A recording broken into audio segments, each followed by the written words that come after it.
That we no longer, decentralization is no more. It is now in the books. Members here will tell you, we have already centralized. There is not even a single district which is left with its powers. Let us first look at the taxation policy. I'm wondering why you are not supporting it.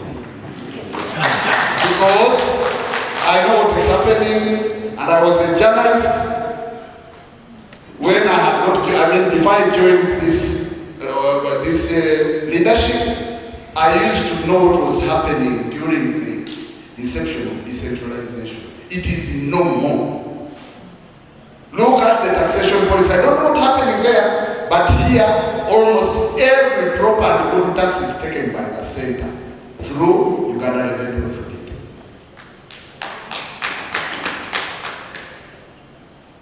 We are left with these ladies carrying banana and tomatoes. I think you are aware that the idea of establishing the Uganda Road Fund, which is now rationalized, was to stop the tax, the driving licenses of the vehicle, how we used to call them road licenses. They were abolished. Parliament enacted a law saying that every liter of petrol and diesel bought from any petrol station will be charged some money to go to the road fund and we work on the roads. You will wonder how many petrol stations you have and the amount of money being collected in your area vis-a-vis the money which will be remitted to you through Uganda Road Fund. Because it's taken at the center. If you look at the recruitment, the hiring and firing of the accounting officer, members' power is about resources, human and monetary. In local governments, during the real decentralization, the powers of hiring the chief accounting officers were lying under the district service commission. You had the powers of hiring, and today cows are just imposed on us from the center, and they pay allegiance to the Ministry of Local Government. And people are here. Am I talking facts or? Now the creation of the single treasury account. They gave us a very good idea of creating the single treasury account. I've been talking about the little money we collect from locally raised revenue as opposed to what would be collected under the taxation in the true decentralization. However, even that little one is now remitted to the center. So be it that we thought they are keeping it safely. But remitting it back is now a problem. Sometimes, Honorable Speaker, we go through 2 quarters without the remitting back our money. And I wonder, Parliament, this 11th Parliament you are presiding over, passed a law that money should be left to local governments. Till today, it has not been implemented. Right, Honorable Speaker, we have problems. There are so many good government, central government programs for development, NIOGA, PDM, and so on. We are always left to implement, we are not involved in planning them, and they are failing on a daily basis. Currently, the PDM, not a single elected leader at the local government is involved in the management of PDM. And in the end, the Honorable, His Excellency, the President, is now moving around to monitor because he didn't empower local governments to monitor this very good venture. What is the essence of existence of local governments? Then, as I proceed, let me also reach to something which is very personal about Wachiso district, which is urban long time ago. And the reason why most of the MPs and ministers are residents of Wachiso is because of its nature that it's urban, and it is encompassing the capital city of Kampala. Parliament pronounced itself in the 10th Parliament that Wakiso and Entebbe are now cities. Honorable Speaker, this is very, very important. The 10th Parliament pronounced Wakiso and Entebbe as cities so that we improve on the services. But till today, it is not implemented. This is 2025. Parliament pronounced itself in 2020. Today is 2025, we have not realized it. The remuneration in local governments. Madam Speaker, big as we are, the district now, like Wachiso, of course we have 9 members of Parliament, which are too small according to the population. But if you can multiply the amount of money being received, which is paid to MPs, the chairman of the district will take 3 years to get the money of 1 member of Parliament. District chairman received 2 million, after taxation 1.7. Looking after 9 constituencies, 27 local governments. I have 27 LCTBs. I have 4 municipalities in Wakiso. I have 9 divisions. I have 9 town councils. I go home with 1.7 to look after those areas. Each member of Parliament receives money which is equivalent to my 3 years' salary in 1 month. And we are supposed to deliver services and to monitor government programs. Chairman, LC 300,000 without taxation. Speaker 600.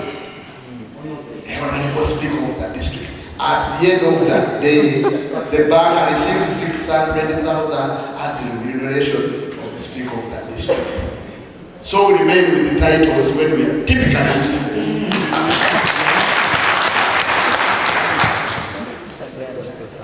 I managed to receive a vacancy chair in 2015. That is the end.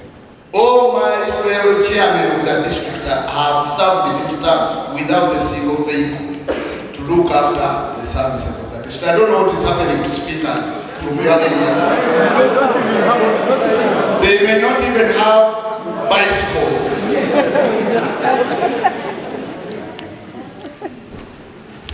This financial year, Madam Speaker, we have been receiving letters from the central government, the National Treasurer, Mr. Cole, informing us we have released this summer on papers. 2 last quarters we have not received even a single coin in delivery service. As I'm winding up, local governments are in charge of roads. Local governments are in charge of primary education, marketing, agriculture, name it. You have realized that we are failing in delivery of service in Uganda because the mandate of local governments is to deliver services. When you are appropriating the national budget, all local governments in Uganda receive 9%. The remaining 91 stays at the center. And you will really wonder how delivery of service can be achieved achieved in the country.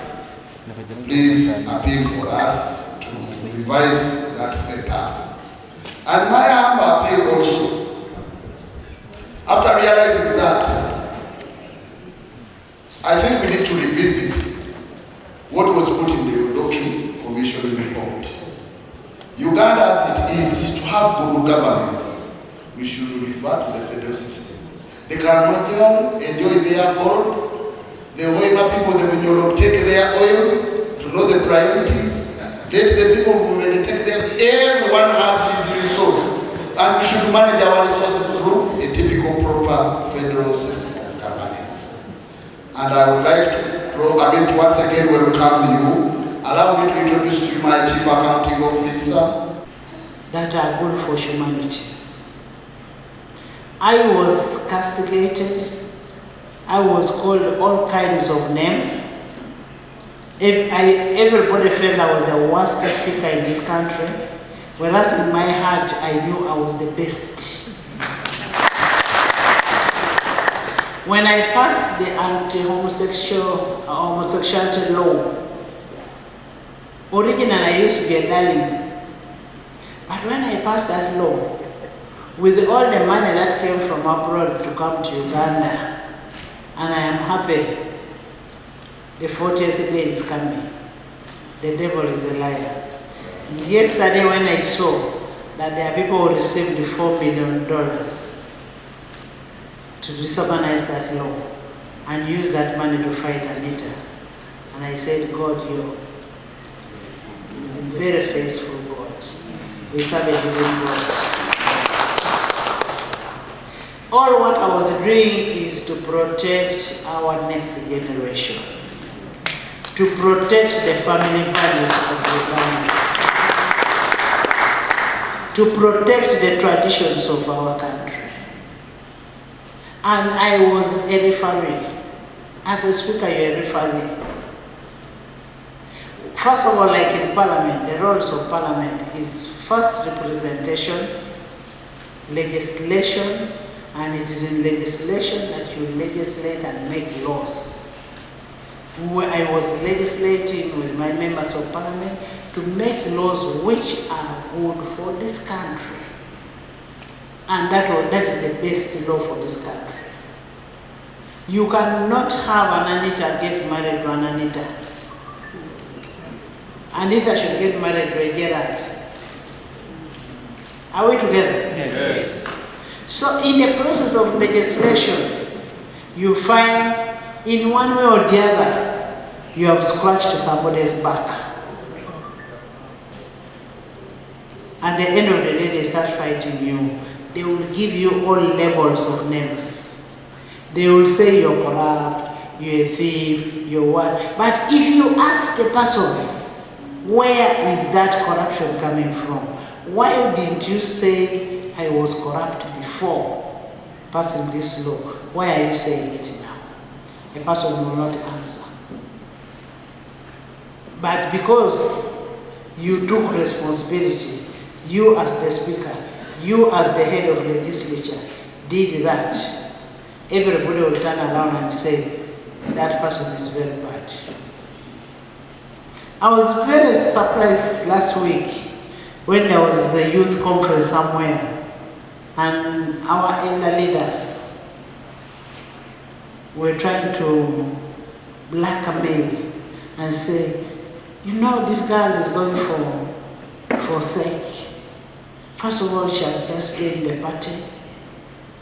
We should not support her. I mean, we don't have to join together at the same time. I have where I am coming from. Everybody must have a history. I am coming from somewhere and I am now here. Should I be rejected because I'm coming from somewhere? And then you say, that one is corrupt, that one is this. No. You talked about Anita Foundation. I had Anita Foundation before I became a speaker. When I was a member of Parliament, I had my schools, hospital, radio, farm before. Me, I'm a hustler, senior hustler. Even if you told me now you dig, for you to survive, I will dig. I will put the title of Anita aside. So when you say Anita is corrupt, but you cannot substantiate. Now to tell you that the God we serve is a living God, 2 days after, IGD comes up and says, all what is said about this lady is wrong. You are blackmailing me because I've said, because people have requested me that I should come in for sake, and now you start a blackmail campaign. That blackmail campaign does not only destroy Anita, but destroys the party. What about this corner? Now, honorable member, thank you very much.